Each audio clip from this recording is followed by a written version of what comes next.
नमस्कार, मैं अजय आपका स्वागत करता हूं और आप देख रहे हैं न्यूज़ आप तक 24 मध्य प्रदेश का हिंदी न्यूज़ चैनल।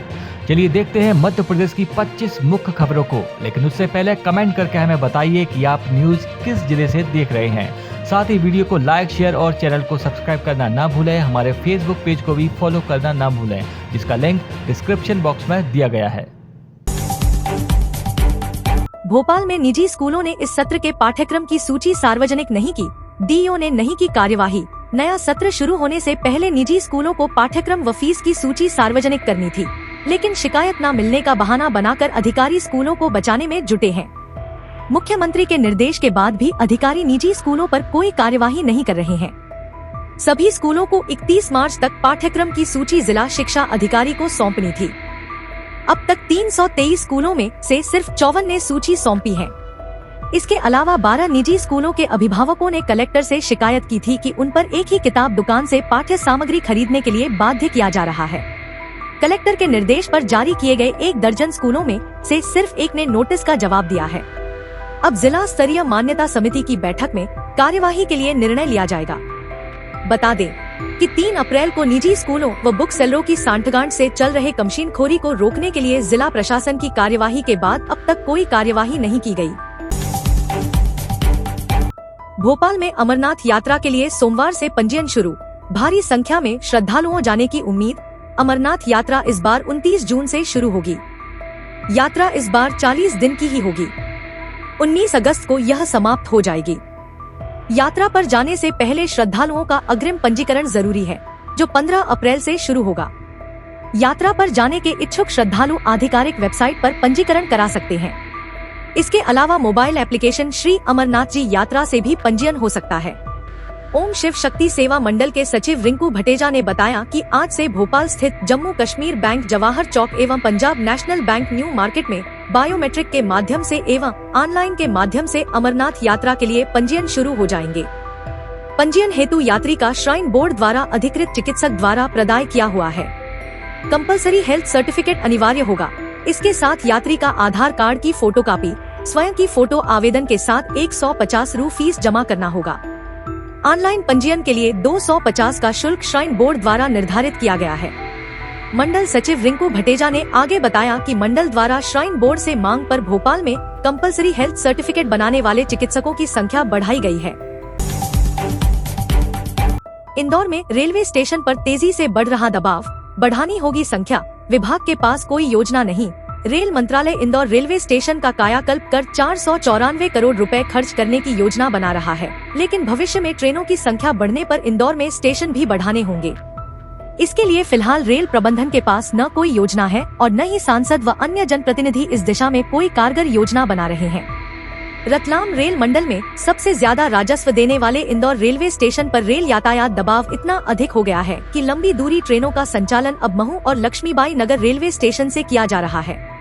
इंदौर के मास्टर प्लान में कई वर्ष पहले कुमेडी में बड़े रेलवे स्टेशन के लिए करीब 300 एकड़ जमीन आरक्षित की गई है, लेकिन रेलवे इस जमीन पर स्टेशन विकास के लिए न योजना बना सका और न ही जमीन का उपयोग कर सका।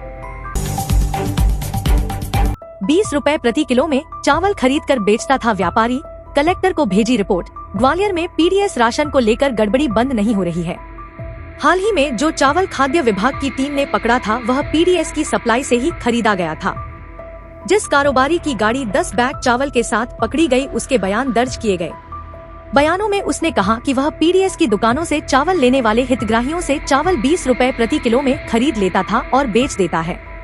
जांच करने वाले अफसरों को अभी कारोबारी की बात पर यकीन नहीं है। संदेह है कि इसमें राशन के दुकानदार भी मिले हुए हैं जो चावल की सप्लाई देते हैं। कारोबारी ने यह भी बताया कि साउथ इंडियन खानपान के दुकानदारों से लेकर राइस मिल को भी चावल देता था। इससे यह साफ है कि सरकारी सप्लाई का चावल गरीबों की बजाय बाजार में बिक रहा है। विभाग के अधिकारियों ने कलेक्टर रुचिका चौहान को रिपोर्ट तैयार कर भेज दी है। फूलबाग चौपाटी के पास बन रहा रिमोट से चलने वाला संभाग का पहला बिजली sub station. Madhya Pradesh power transmission company द्वारा ग्वालियर संभाग का पहला रिमोट से संचालित होने वाला बिजली सब स्टेशन फूलबाग चौपाटी के पास तैयार किया जा रहा है। 132/33 केवी क्षमता का सब स्टेशन पूरी तरह ऑटोमेटिक जीआईएस तकनीक से युक्त है। ला कैंट की तकनीकी आधार पर फीडर बंद से चालू करने तक का काम जबलपुर, भोपाल और महलगांव स्थित Madhya Pradesh power transmission company के 220 केवी क्षमता के सब स्टेशन से ही हो जाएगा। Madhya Pradesh power transmission company के अधिकारियों का कहना है कि 2 से 3 माह में ये तैयार हो जाएगा। वर्षा ने बढ़ाई किसानों की परेशानी, गेहूं, उड़द, मूंग को नुकसान। बेमौसम वर्षा ने जहां आम लोगों को गर्मी से राहत दी है, वहीं किसानों की परेशानी भी बढ़ा दी है। झमाझम बारिश की वजह से किसान कर उपज खराब होने की कगार पर आ गई है। इस बारिश की वजह से उनका के गेहूं को नुकसान पहुंचा है। कई किसानों का गेहूं खेतों से कटकर खेत या फिर आसपास खुले स्थान में पड़ा था। इस वजह से वह गिला हो गया है। इधर कई किसान सोसाइटी में अपना गेहूं बेचने के लिए जाए थे, उसे भी खुले में डाल दिया गया, जिससे वह गिला हो गया है। बारिश की वजह से गेहूं को हुए नुकसान को लेकर किसानों ने प्रशासन ने मदद की गुहार लगाई है।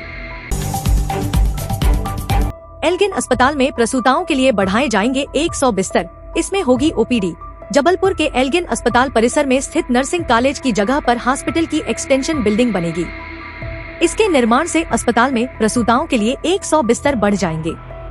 एक्सटेंशन बिल्डिंग में ओपीडी भी बनाने का प्रस्ताव है। इससे संबंधित योजना को स्वास्थ्य विभाग की स्वीकृति प्राप्त हो गई है। रीडेंसिफिकेशन योजना के अंतर्गत लगभग 7.30 करोड़ रुपए की लागत से नया भवन बनेगा। अहमदाबाद, पटना और इंदौर निजामुद्दीन के बीच चलेगी स्पेशल ट्रेनें। गर्मी की छुट्टियों के दौरान ट्रेनों में यात्रियों की भारी भीड़ है। इसे लेकर रेलवे ने अहमदाबाद, पटना एवं इंदौर हजरत निजामुद्दीन के बीच ग्रीष्मकालीन स्पेशल ट्रेनों के परिचालन की घोषणा की है। गाड़ी संख्या 09493 अहमदाबाद पटना स्पेशल ट्रेन 21 अप्रैल से 30 जून तक अहमदाबाद से प्रति रविवार को शाम 4:35 बजे चलकर रतलाम, उज्जैन होते हुए सोमवार को रात 10:45 बजे पटना जंक्शन पहुंचेगी। पूरी मजदूरी पाने के लिए बुनकरों ने बंद किए पावरलूम कारखाने। बुरहानपुर शहर की धड़कन कहे जाने वाले पावरलूम कारखानों गड़गड़ाहट रविवार से पूरी तरह बंद हो गई है। अपने हक की पूरी मजदूरी हासिल करने के लिए पावरलूम बुनकर रविवार से अनिश्चितकालीन हड़ताल पर चले गए हैं, जिसके चलते करीब 50,000 पावरलूम पूरी तरह बंद हो गए हैं। अब इन कारखानों में काम करने वाले करीब 1 लाख बुनकरों, मजदूरों व हम्मालों आदि के सामने रोजी रोटी का संकट खड़ा हो गया है। पावरलूम बुनकर संघ के अध्यक्ष रियाज अंसारी ने बताया कि टेक्सटाइल एसोसिएशन के साथ हुए अनुबंध के अनुसार बुनकरों को प्रति कोन प्रति मीटर 25.25 रुपए के मान से मजदूरी का भुगतान किया जाना चाहिए, लेकिन टेक्सटाइल फैक्ट्री संचालक 20 से 22 रुपए का भुगतान ही कर रहे हैं। बुनकर संघ लंबे समय से पूरी मजदूरी का भुगतान करने की मांग करता आया है, लेकिन व्यापारी मनमानी कर रहे हैं, जिसके चलते शनिवार शाम पावरलूम बुनकर संघ की बैठक बुलाई गई थी, जिसमें अपना हक पाने के लिए सभी बुनकरों ने अनिश्चितकालीन हड़ताल पर जाने का निर्णय लिया है। धार से नर्मदा नदी की धारा पर क्रूज चलाने की हलचल शुरू। चिखलदा में आए 2 पोंटून। मध्य प्रदेश के पहले अंतर्राज्यीय जलमार्ग के लिए धार जिले के मेघनाथ घाट से गुजरात के केवड़िया स्टैच्यू ऑफ यूनिटी तक क्रूज चलाने को लेकर अब धरातल पर कयावत शुरू हो गई है। इसके लिए डूब के गांव चिखलदा में 2 पोंटून आ गए हैं, जिन्हें अब नर्मदा में उतारकर मेघनाथ घाट पर ले जाया जाएगा। ये पोंटून नदी की सतह पर तैरते रहेंगे। इससे यात्री क्रूज में बैठ सकेंगे। शिवपुरी में मिग 21 प्रशिक्षण के दौरान आई तेज आवाज। इंटरनेट मीडिया पर फैली धमाके की अफवाह। सोमवार सुबह करीब 9:45 बजे शहर में अचानक कई जगह पर तेज धमाके की आवाज सुनी गई। आवाज सुनने के बाद इंटरनेट मीडिया पर विस्फोट होने की सूचना प्रसारित होने लगी। कई लोगों ने अपने घरों में भी तेज धमाके जैसी आवाज महसूस की। इसकी सूचना प्रसारित होते ही पैनिक स्थिति बनने लगी। शुरुआत में इसके कारणों का पता नहीं चला, लेकिन थोड़ी देर में पुलिस द्वारा स्पष्ट किया यह आवाज मिग 21 विमान की है। ग्वालियर एयरफोर्स बेस से मिग 21 विमानों ने प्रशिक्षण के लिए उड़ान भरी थी। भोपाल में भाजपा के संकल्प पत्र पर प्रेस कॉन्फ्रेंस। सीएम बोले, पीएम आवास योजना से लाखों गरीबों को खुद का घर मिला।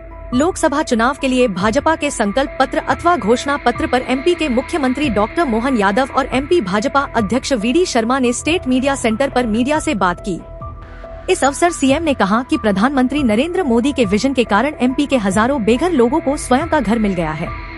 इस पीएम आवास योजना में गांव व शहरी लोगों को फायदा मिला है। शहरों को सुनियोजित तरीके से विकसित करना होगा। सभी शहरों का विकास होना चाहिए। प्रधानमंत्री मोदी पर्यटन पर भी ध्यान दे रहे हैं।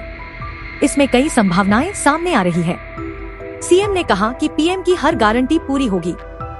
एमपी भाजपा अध्यक्ष वीडी शर्मा ने संकल्प पत्र के बारे में जानकारी देते हुए कहा कि एमपी के 26,000 लोगों के इसमें सुझाव मिले थे। इस दौरान एमपी चिकित्सा प्रकोष्ठ ने 70 वर्ष से अधिक आयु वर्ग के लोगों को निशुल्क उपचार का सुझाव भी शामिल है। नमस्कार, मैं अजय आपका स्वागत करता हूं और आप देख रहे हैं न्यूज आप तक 24 मध्य प्रदेश का हिंदी न्यूज चैनल। चलिए देखते हैं मध्य प्रदेश की 25 मुख्य खबरों को, लेकिन उससे पहले कमेंट करके हमें बताइए कि आप न्यूज किस जिले से देख रहे हैं। साथ ही वीडियो को लाइक, शेयर और चैनल को सब्सक्राइब करना ना भूलें। हमारे फेसबुक पेज को भी फॉलो करना ना भूलें, जिसका लिंक डिस्क्रिप्शन बॉक्स में दिया गया है।